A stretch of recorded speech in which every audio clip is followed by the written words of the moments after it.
Om Shanti 26 April 2025 प्रातः मुरली बाबा कहउछंती मीठे बच्चे तुमे पुरुषोत्तम संगम जुगी ब्राह्मण संतान माने वर्तमान ईश्वरंक कोल को आसीछ।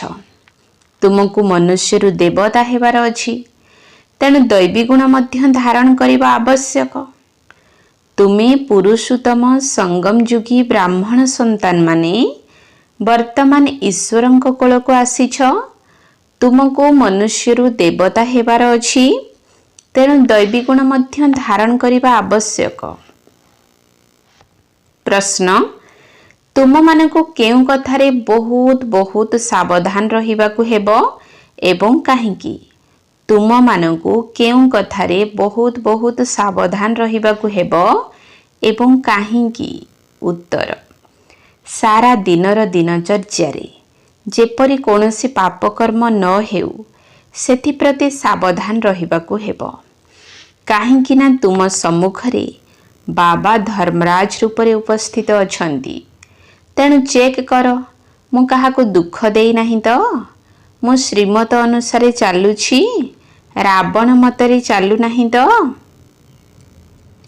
काहेकि ना बाबांकर हेबा परे जदि कोनोसी विकर्म हुए तेबे गोटिएर 100 गुणा दंड भोगिबाकु पड़िबो।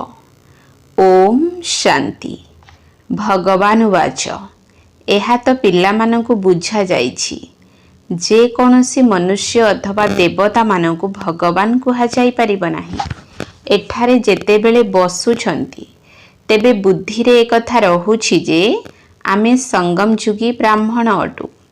एकथा मध्य सर्वदा काहार मने रहु नाही। वास्तव रे निजको ब्राह्मण भाबुछंती। एकथा मध्य नुही, ब्राह्मण संतान मानकु पुणी दैवी गुण मध्य धारण करिबाकु हेबो। आमे संगम जुगी ब्राह्मण अटु। आमे शिव बाबांक द्वारा पुरुषोत्तम हेउछु। एही कथा मध्य समस्तंकर मने रहु नाही।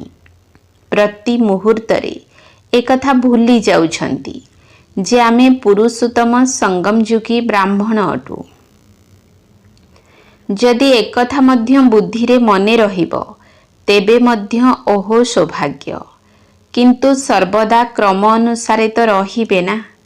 प्रत्येक निज निजर बुद्धि अनुसारे पुरुषार्थ करिथांती। वर्तमान तुमे संगम जुगी अट, एबे पुरुषोत्तम हेबाकु जाउछ। जानुछ आमे पुरुषोत्तम सेतेबेले हेबु जेतेबेले बाबांकु अर्थात अति प्रिय पितांकु मने पकाइबु। बाबांकर स्मृति द्वारा ही पाप नाश हेबो। जदि केही पाप करे तेबे तार 100 गुणा हिसाब चढ़ी जाए। आगरु जेउ पाप करुथिल ताहार 10 शतकड़ा पाप चढ़ुथिला।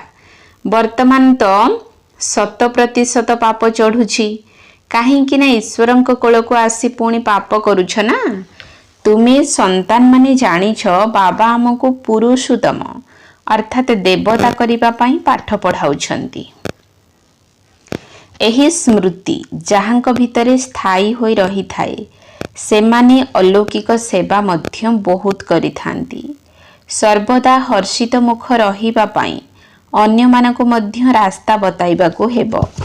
केउठाकू भी जाओ बुद्धि रे एकथा मने रहु जे आमे संगम जुगरे अछु। एहा हेउछि पुरुषोत्तम संगम जुग।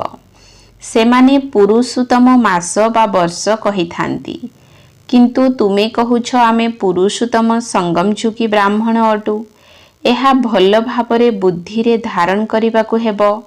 वर्तमान आमे पुरुषोत्तम हेबार यात्रा रे अछु। एकथा मने रहिबा मध्य मनमना भव अटे। तुमे निजर पुरुषार्थ एवं कर्म अनुसारे पुरुषोत्तम हेउछ। सेथिपाई दैवी गुण मध्य आवश्यक एवं श्रीमतरे मध्य चालिबाकू पड़िबो। एबे तो समस्ते निज मतरे चालुछंती, ताहा हेउछि रावण मत। एमिति मध्य नुहे जे तुमे समस्ते श्रीमतरे चालुछ। बहुत अछंती जेउ माने कि रावण मतरे मध्य चालुछंती। श्रीमतरे केही केते परसेंट केही केते परसेंट चालुछंती। केही केही तो 2% मध्य चालुथिबे। ଯଦିଓ ଏଠାରେ ବସିଛନ୍ତି କିନ୍ତୁ ଶିବ ବାବାଙ୍କର ସ୍ମୃତିରେ ରହୁନାହାନ୍ତି। ବୁଦ୍ଧି ଯୋଗ କେଉଁଠି ନା କେଉଁଠି ଘୁରି ବୁଲୁଛି। ତେଣୁ ପ୍ରତିଦିନ ନିଜକୁ ଦେଖିବାକୁ ହେବ ଯେ ଆଜି କୌଣସି ପାପ କର୍ମ କରିନାହିଁ ତ, କାହାକୁ ଦୁଃଖ ଦେଇନାହିଁ ତ। ନିଜ ଉପରେ ବହୁତ ଧ୍ୟାନ ଦେବାକୁ ପଡ଼ିବ। କାହିଁକି ନା ଧର୍ମରାଜ ମଧ୍ୟ ଏଠାରେ ଉପସ୍ଥିତ ଅଛନ୍ତି ନା। ବର୍ତ୍ତମାନ ସମୟ ହିସାବ କିତାବ ଚୁକ୍ତ କରିବାର ସମୟ। ତେଣୁ ଦଣ୍ଡ ମଧ୍ୟ ଭୋଗ କରିବାକୁ ପଡ଼ିବ। ପିଲାମାନେ ଜାଣିଛନ୍ତି ଯେ ଆମେ ଜନ୍ମ ଜନ୍ମାନ୍ତରର ପାପୀ ଅଟୁ। କେଉଁଠାରେ ବି କୌଣସି ବି ମନ୍ଦିରକୁ ବା ଗୁରୁଙ୍କ ପାଖକୁ କିମ୍ବା କୌଣସି ଇଷ୍ଟ ଦେବତାଙ୍କ ପାଖକୁ ଗଲେ କହିଥାନ୍ତି, ମୁଁ ତ ଜନ୍ମ ଜନ୍ମାନ୍ତରର ପାପୀ ଅଟେ, ମୋତେ ରକ୍ଷା କରନ୍ତୁ, ଦୟା କରନ୍ତୁ। ସତ୍ୟ ଯୁଗରେ କେବେ ବି ଏଭଳି ଶବ୍ଦ ମୁଖରୁ ବାହାରିବ ନାହିଁ। ଦୁନିଆରେ କେହି ତ ସତ୍ୟ କହିଥାନ୍ତି, କେହି ମିଥ୍ୟା ମଧ୍ୟ କହିଥାନ୍ତି। ଏଠାରେ ମଧ୍ୟ ସେହିଭଳି ଅଛନ୍ତି। ବାବା ସବୁବେଳେ କହୁଛନ୍ତି ନିଜର ଜୀବନ କାହାଣୀ ବାବାଙ୍କ ପାଖକୁ ଲେଖି ପଠାଅ। କେହି ତ ସମ୍ପୂର୍ଣ୍ଣ ସତ୍ୟ ଲେଖିଥାନ୍ତି, କେହି କେହି ମଧ୍ୟ ଲୁଚାଇଥାନ୍ତି, ଲଜ୍ଜା ଆସିଥାଏ। ଏକଥା ତ ସମସ୍ତେ ଜାଣିଛନ୍ତି, ଖରାପ କାମ କଲେ ତାର ଫଳ ମଧ୍ୟ ଖରାପ ମିଳିବ। ତାହା ତ ହେଲା ଅଳ୍ପ ସମୟର କଥା, ଏହା ତ ବହୁତ ସମୟର କଥା। ଖରାପ କର୍ମ କଲେ ଦଣ୍ଡ ମଧ୍ୟ ଭୋଗ କରିବାକୁ ପଡ଼ିବ, ପୁଣି ସ୍ୱର୍ଗରେ ମଧ୍ୟ ବହୁତ ପଛରେ ଆସିବ। ବର୍ତ୍ତମାନ ସବୁ କିଛି ଜଣାପଡ଼ି ଯାଉଛି ଯେ କିଏ କିଏ ପୁରୁଷୋତ୍ତମ ହେବାକୁ ଯାଉଛନ୍ତି। ତାହା ହେଉଛି ପୁରୁଷୋତ୍ତମ ଦୈବୀ ରାଜ୍ୟ। ତୁମେମାନେ ଏବେ ଉତ୍ତମରୁ ଉତ୍ତମ ପୁରୁଷ ହେଉଛ ନା। ଆଉ କୌଣସି ସ୍ଥାନରେ ଏଭଳି କାହାର ମହିମା କରିବେ ନାହିଁ। ମନୁଷ୍ୟ ତ ଦେବତାମାନଙ୍କର ଗୁଣକୁ ମଧ୍ୟ ଜାଣନ୍ତି ନାହିଁ। ଯଦିଓ ମହିମା ଗାନ କରୁଛନ୍ତି କିନ୍ତୁ ତାହା ଶୁଆ ଭଳି। ସେଥିପାଇଁ ବାବା କହୁଛନ୍ତି ଭକ୍ତମାନଙ୍କୁ ବୁଝାଅ। ଭକ୍ତମାନେ ନିଜକୁ ନୀଚ ପାପୀ ବୋଲି କହୁଛନ୍ତି। ତେଣୁ ତାଙ୍କୁ ପଚାର ଯେ କ'ଣ ତୁମେ ଯେତେବେଳେ ଶାନ୍ତିଧାମରେ ଥିଲ ସେଠାରେ ମଧ୍ୟ ପାପ କରୁଥିଲ? ସେଠାରେ ତ ସବୁ ଆତ୍ମା ପବିତ୍ର ରହନ୍ତି, ଏଠାରେ ଅପବିତ୍ର ହୋଇଯାଇଛନ୍ତି। କାହିଁକି ନା ଏହା ତମ ପ୍ରଧାନ ଦୁନିଆ। ନୂଆ ଦୁନିଆରେ ତ ସମସ୍ତେ ପବିତ୍ର ଥାନ୍ତି, ଅପବିତ୍ର ରାବଣ କରୁଛି। ବର୍ତ୍ତମାନ ସମୟରେ ବିଶେଷ କରି ଭାରତରେ ତଥା ସାରା ଦୁନିଆରେ ରାବଣର ରାଜ୍ୟ ଚାଲିଛି। ଏଠାରେ ଯେଉଁଭଳି ରାଜା ରାଣୀ ସେହିଭଳି ପ୍ରଜା, ଉଚ୍ଚତମ ଏବଂ କନିଷ୍ଠତମ। ଏଠାରେ ସମସ୍ତେ ପତିତ। ବାବା କହୁଛନ୍ତି ମୁଁ ତୁମକୁ ପବିତ୍ର କରି ଯାଉଛି, ପୁଣି ତୁମକୁ ପତିତ କିଏ କରୁଛି? ରାବଣ।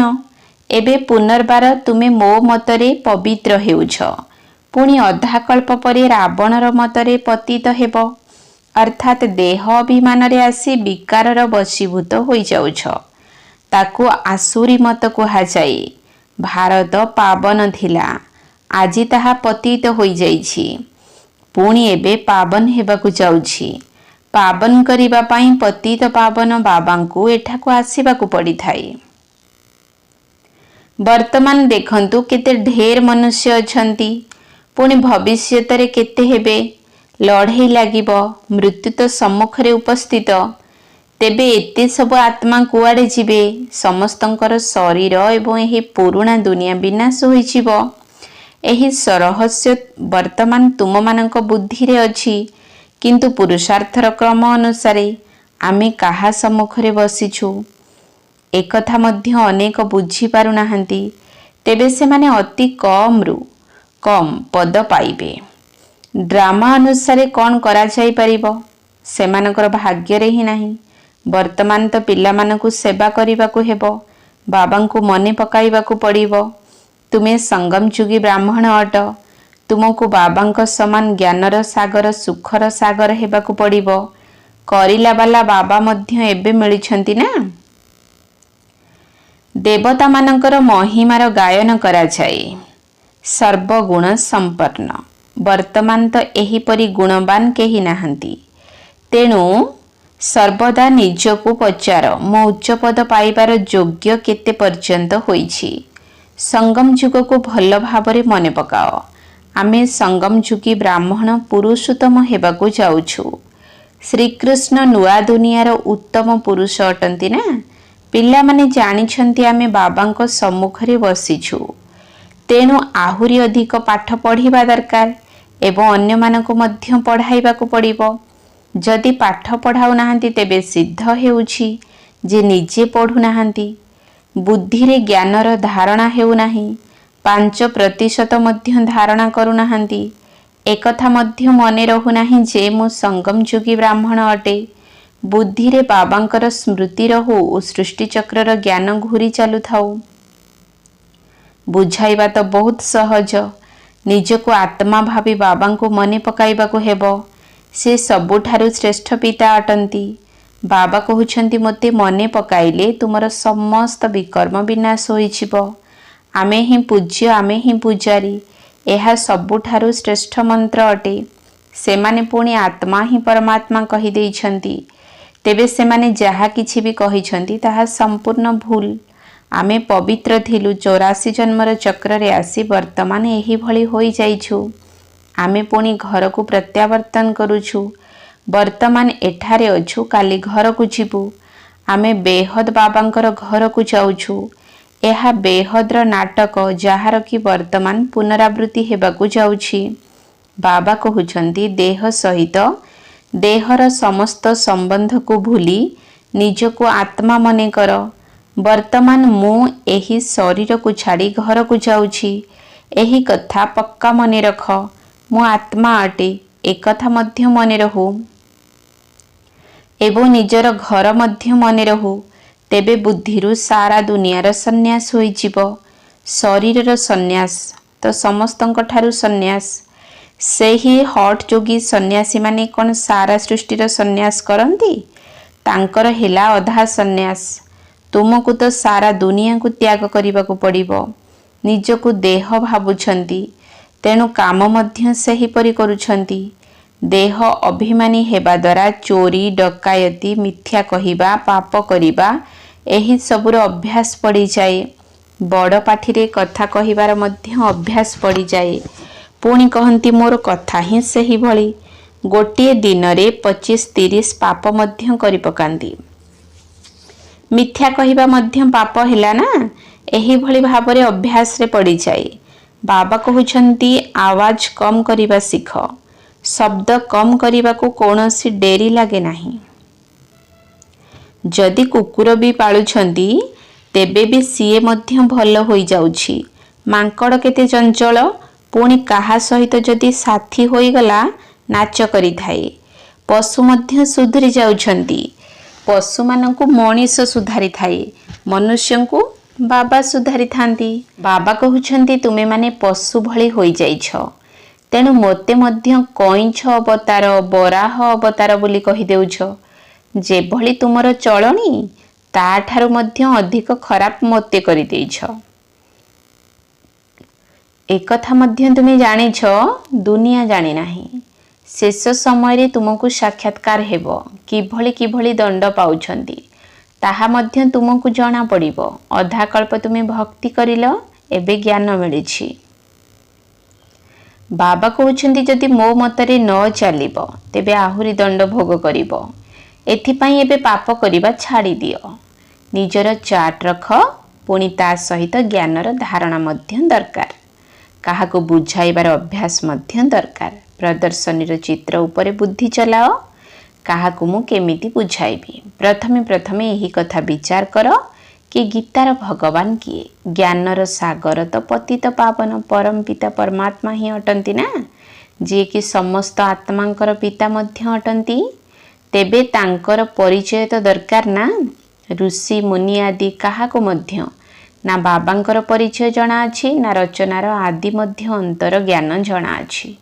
ସେଥିପାଇଁ ପ୍ରଥମେ ଏକଥା ବୁଝାଅ ଏବଂ ତାଙ୍କଠାରୁ ଲେଖାଇ ନିଅ କି ଭଗବାନ ଜଣେ ଅଟନ୍ତି।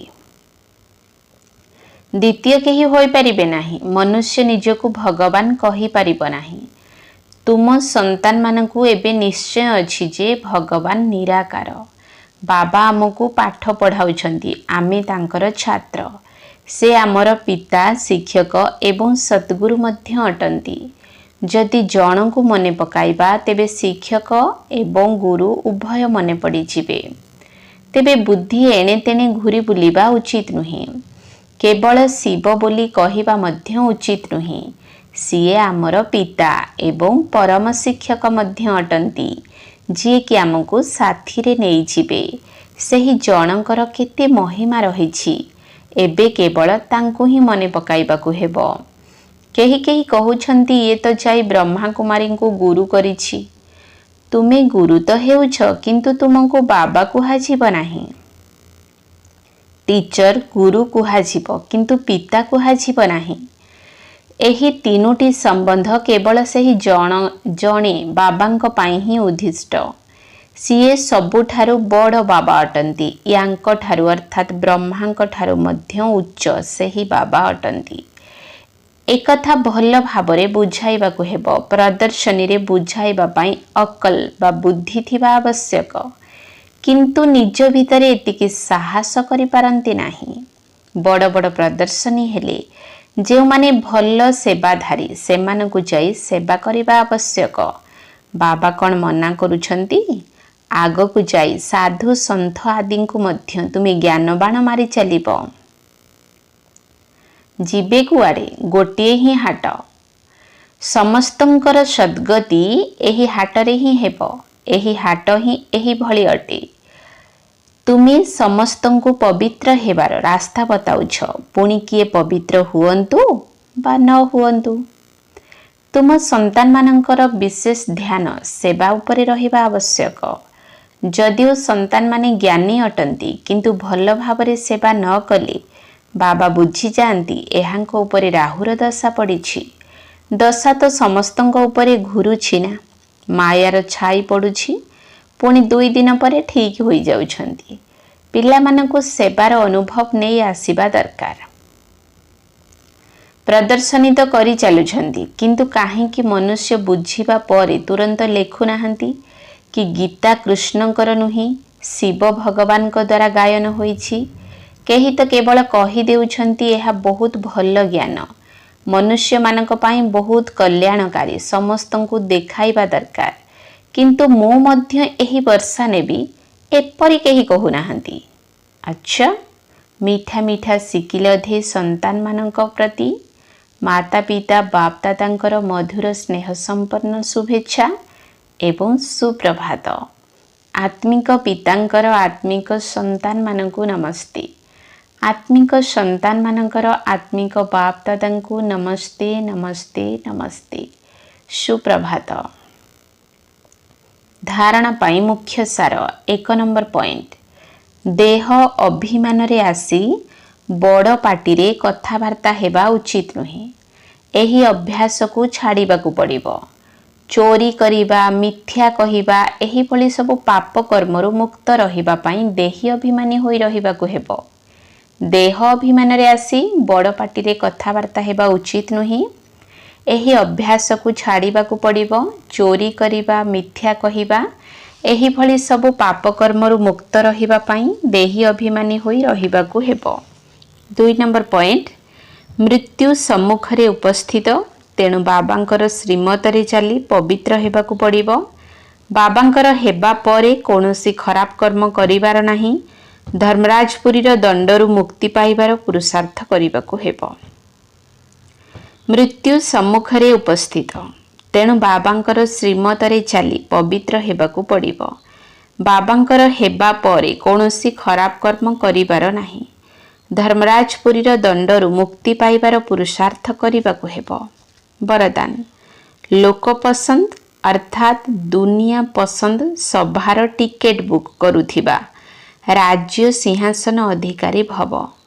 लोक पसंद अर्थात दुनिया पसंद सभार टिकेट बुक करुथिबा राज्य सिंहासन अधिकारी भव। जेतेबेले कोनोसी संकल्प करुछ बा विचार करुछ, तेबे प्रथमे चेक कर जे ही संकल्प बा विचार बाबांकु पसंद अटे तो। जहा बाबांकु पसंद ताहा लोक पसंद आपे आपे होई जाई थाए। जदि कोनोसी भी संकल्प रे व्यर्थ रहिछि, तेबे ताकु मन पसंद कुहाजिबो एवं विश्व कल्याण अर्थे होइथिले ताकु लोक पसंद बा प्रभु पसंद कुहाजिबो। तेबे लोक पसंद सभार सदस्य हेबा अर्थ लॉ एंड ऑर्डर अर्थात आईन श्रृंखला युक्त राज्य अधिकारी ବା ରାଜ୍ୟ ସିଂହାସନ ପ୍ରାପ୍ତ କରିନେବା।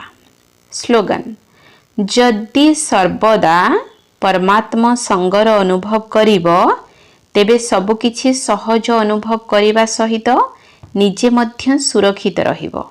ଯଦି ସର୍ବଦା ପରମାତ୍ମା ସଙ୍ଗର ଅନୁଭବ କରିବ ତେବେ ସବୁକିଛି ସହଜ ଅନୁଭବ କରିବା ସହିତ ନିଜେ ମଧ୍ୟ ସୁରକ୍ଷିତ ରହିବ। ଓମ୍ ଶାନ୍ତି।